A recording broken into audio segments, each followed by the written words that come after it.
अस्सलाम वालेकुम दोस्तों। बच्चों और मासूमों के मौतें शर्मनाक। फ़र्क नहीं पड़ता वो कहाँ हो रहे हैं, इस पे आवाज़ उठाना ज़रूरी है। आज हम बात करेंगे फ़लस्तीन के बारे में। जैसे ही हम ये नाम सुनते हैं, हमारे दिलों में मासूमों की चीखों की आवाज़ गूंजने लगती है। तो आज हम जानेंगे फ़लस्तीन और इज़राइल के जंग के बारे में और इसकी पूरी हिस्ट्री। और क्या आपको पता है कि फ़लस्तीन और इज़राइल की वॉर कितनी पुरानी है? मैं आपको कुछ सोचने का वक्त देता हूँ। पूरे 3000 साल पुरानी। वैसे तो ये लड़ाई बहुत पुरानी है, पर हम इसे शुरू करते हैं वहाँ से जब ये अपने पीक पर थी। पहला विश्व युद्ध।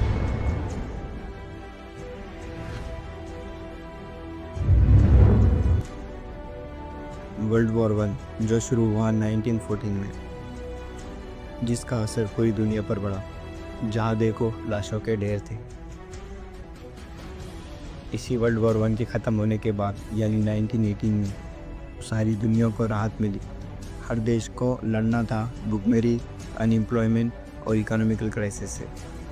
और एक ऐसा ही देश था, अलाइड पावर में 4 देश थे, ब्रिटेन, फ्रांस, यूएसए और Italy. Allied power world war one में जर्मनी से जीत चुकी थी और वो चाहते थे कि वॉर में हुए लॉस का पूरा भुगतान जर्मनी करे।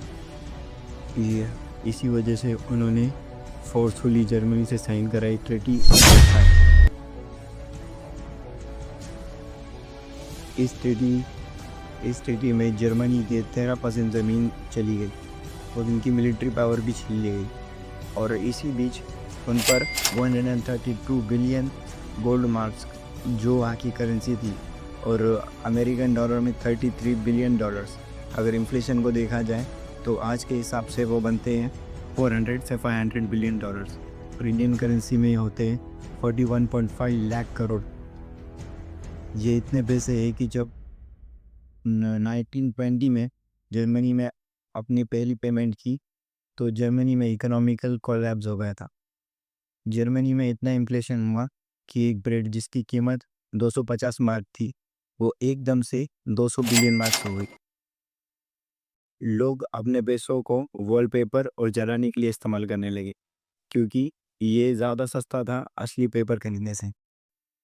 इसे ऐसा समझो कि आप 30 रुपए का ब्रेड खरीदने जाओ और दुकानदार कहे कि ये 2000 करोड़ का है। सीधी सी बात है, इस टाइम पर इकोनॉमी का मुँह मुँह हो गया था। और इसी टाइम पर शुरुआत हुई एक ऐसे पॉलिटिकल लीडर की जिसका नाम था हिटलर, एडॉल्फ हिटलर।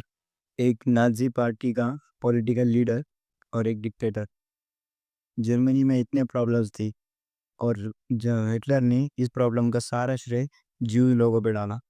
और इसी बीच जब हिटलर के पास पावर आई तो हिटलर ने 6 मिलियन जूस लोगों को जान से मार दिया। जान बचाने के लिए जूस लोग फ़लस्तीन भागे। फ़लस्तीन में वही इलीगली इन्वेजन किया और वहाँ रहने लगे। फिर हमारी कहानी आई 1920 से 13 के अराउंड। इस टाइम पर जूइश लोगों के दिलों में जुइज़म की आइडियोलॉजी शुरू हो गई थी।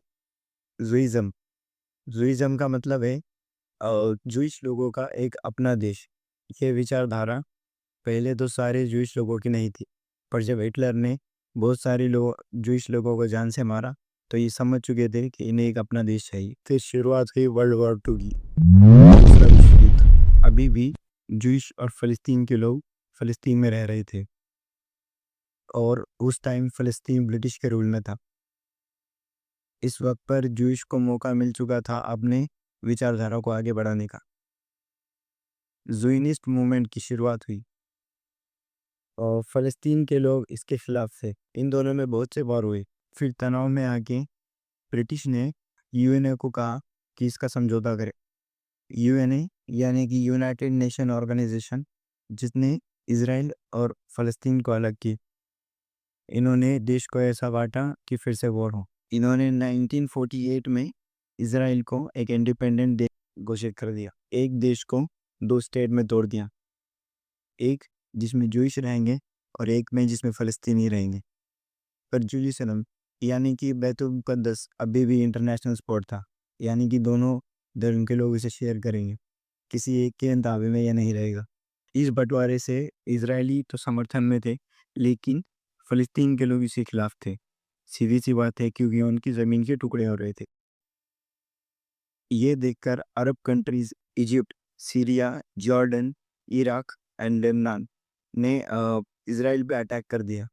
और हैरानी की बात है कि इज़राइल इतना कमज़ोर होने के बावजूद जीत गया। इस वॉर की वजह से इज़राइल ने और ज़्यादा ज़मीन हड़प ली। फ़लस्तीनियों फ़लस्तीनियों को अपने ही ज़मीन से भगाने की बातें करने लगी। फ़लस्तीन के 2 टुकड़े हो जाते, वेस्ट बैंक और गाज़ा स्ट्रिप। जिसमें वेस्ट बैंक को तो फ़लस्तीन की गवर्नमेंट अथॉरिटी चलाती है, पर गाज़ा स्ट्रिप पर हमास ग्रुप का दबदबा है और ये जंग आज भी चलती आ रही है।